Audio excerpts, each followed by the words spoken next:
Welcome, Cinemacycle fans. June 6th, no, June 7th, 2016. It is a Tuesday, fun week.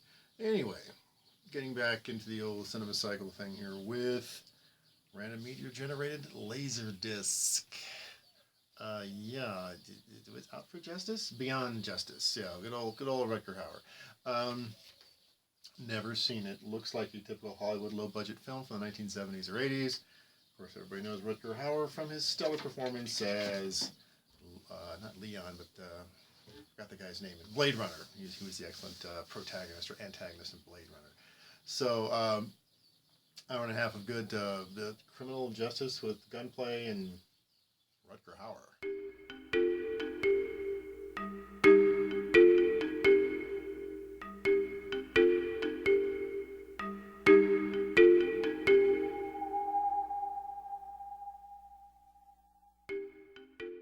So what do you get when you take Rutger Hauer and Carol Alt, along with a bunch of Hollywood A and B listers, and put them all together in an Italian film produced in Italy? It's English language, but it's produced in Italy.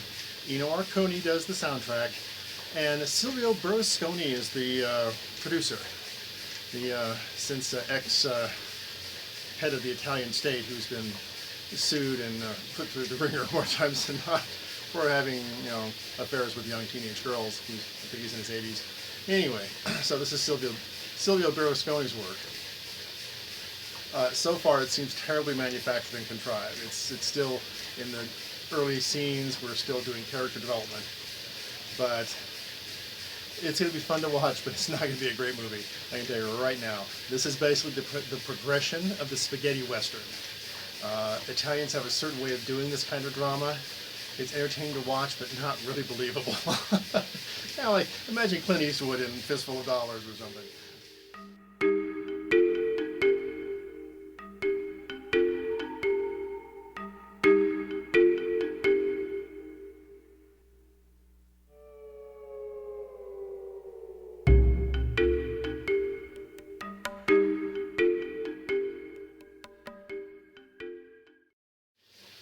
Two things that come to mind when I watch this movie. One, if you're ever wondering what happened to Carol Alt, a famous high fashion model who decided to become an actress, well, here you go. There's a reason why you don't really know where she is now. She's not that great an actress, but she's nice eye candy. The other one is, I find this interesting because I've noticed this in a lot of latter year current Italian cinema from the 80s and 90s. This obviously has to deal with Arab terrorists, surprisingly. Now, mind you, not Al-Qaeda or anybody else. This has to do with Hezbollah, who's been around for a long time. So back in the 70s and 80s, Hezbollah actually existed. And you definitely get the impression that from the Italian viewpoint, Arabs are a lower class of people. They are like, in American cinema, it would be considered to be like the dirty Mexican. Not that Mexicans are dirty or bad, but they're portrayed that way. Like, oh, he's just a Mexican driving the old beat up pickup truck and he probably belongs to a drug cartel. That's the assumption. That's the racist assumption. Here you can kind of tell in this kind of film, there's a certain racist undertone toward Arabs. Arabs are not good people. Arabs are always doing bad things. Arabs are always poor. Arabs are always stupid. But they're always conniving. They're like, this greedy little people. So you get that impression here that, obviously I think there's a sense in Europe that those people across the pond down, south of the Mediterranean, those aren't nice people. We want to keep them over there.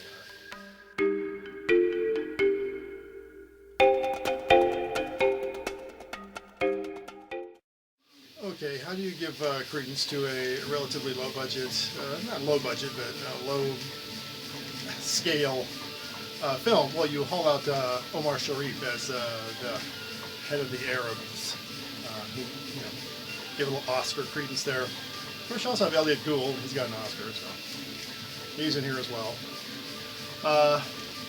Again, not a bad movie, kind of Saturday afternoon fare.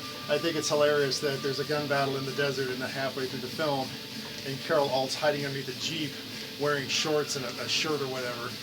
And then the next day they're around a campfire in the middle of the desert, and she's wearing a business suit and a skirt. A business skirt. It's probably had on high heels too in the sand. Like, yeah, I can believe this.